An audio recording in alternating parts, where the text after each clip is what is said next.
Hello बच्चों, आज करते हैं एक्सरसाइज 9.1 क्लास 10 का क्वेश्चन नंबर 4।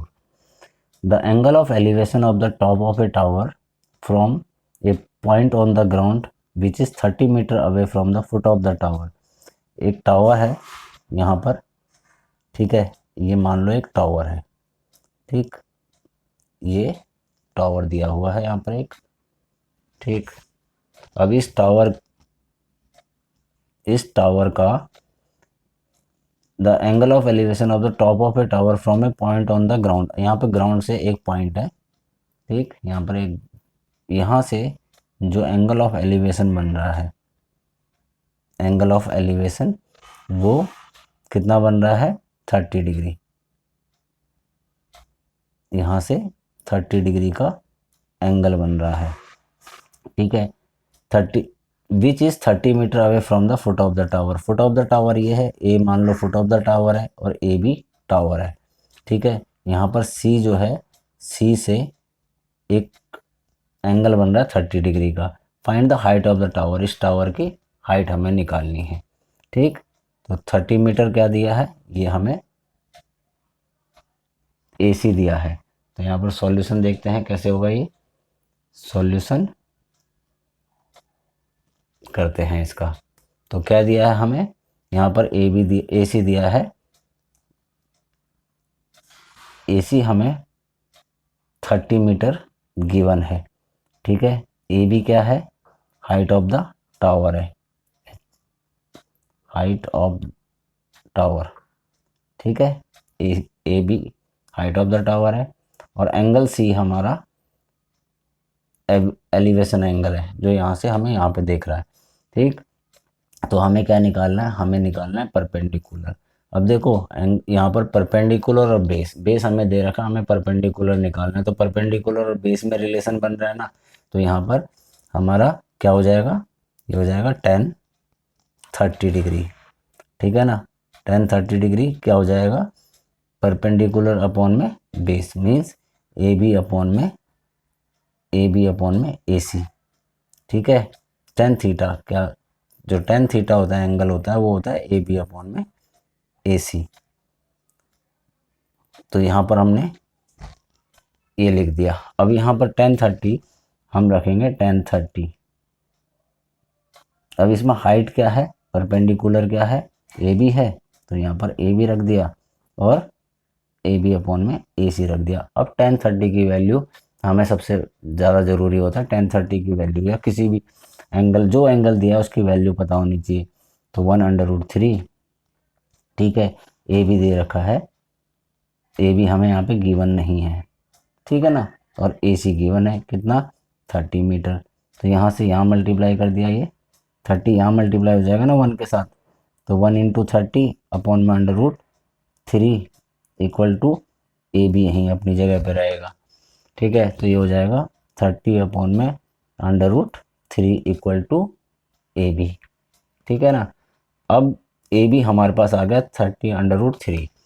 तो क्या करते हैं, अगर नीचे अंडर रूट में वैल्यू है तो इसे रैशनलाइज कर लेते हैं। 30 √3 मतलब ऊपर और नीचे दोनों जगह √3 से मल्टीप्लाई कर देंगे, ठीक है ना।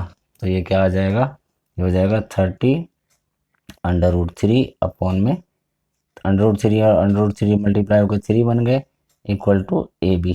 अब यहाँ पे 3 30 को काट देगा, ठीक है। तो क्या आ जाएगा, 10 √3 इक्वल टू AB। तो AB क्या चीज़ है, AB है हाइट ऑफ द टावर। तो हम यहाँ लिखेंगे height of the tower equal to 10 √3। ये हमारा आंसर हो जाएगा, ठीक है। तो उम्मीद है ये क्वेश्चन आपको समझ में आ गया होगा। नेक्स्ट क्वेश्चन नंबर 5 करते हैं नेक्स्ट पेज पर। क्वेश्चन नंबर 5 दिया है, a kite is flying at a height of 60 metre above the ground. यहाँ पर एक काइट उड़ रही है, मान लो ये एक काइट ऐसे करके उड़ रही है, ठीक है। ये जो है 60 मीटर ऊपर है ग्राउंड से, कितना, 60 metre above the ground, 60 metre above the ground है ये, ठीक। इसको हमने मान लिया, जो हाइट है यहाँ पर हमने मान लिया ऐसे, यहाँ पर सी पॉइंट और ये बी पॉइंट। ठीक है। The string attach to the kite is temporarily tied to a point on the ground. अब यहाँ पर एक पॉइंट है, यहाँ से कोई बंदा इसने से ग्राउंड में बांध रखा है। ठीक है। With the ground is 60 degree, जो यहाँ पर एंगल बन रहा है ना, जहाँ से पतंग उड़ रही है वहाँ से ये 60 डिग्री का बन रहा है। इस पॉइंट को हमने ए मान लिया, ए से उड़ा रहा है सी पर। ठीक है। पर इसकी जो यहाँ पर हाइट बन रही है वो 60 मीटर की बन रही है। ठीक है। और एंगल 60 डिग्री का। Find the length of the string, तो हमें ए C length of the string निकालना है।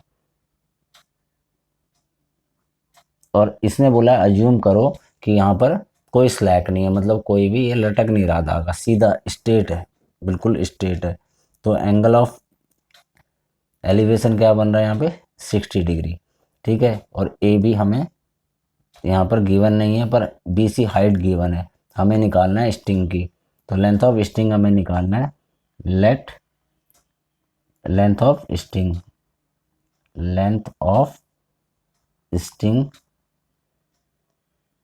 Equal to A C. ठीक है।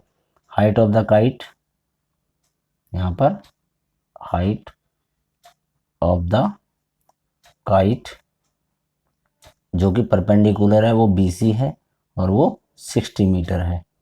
ठीक है। और एंगल ऑफ एलिवेशन कितना है, एंगल ऑफ एलिवेशन कितना है हमारा यहाँ पर 60 डिग्री। ठीक। अब देखो क्या निकालना है, हाइपोटेनस निकालना है, परपेंडिकुलर दे रखा है। तो परपेंडिकुलर मतलब साइन थीटा है ना, साइन थीटा परपेंडिकुलर अपॉन में हाइपोटेनस होता है, तो BC अपॉन में AC होता है।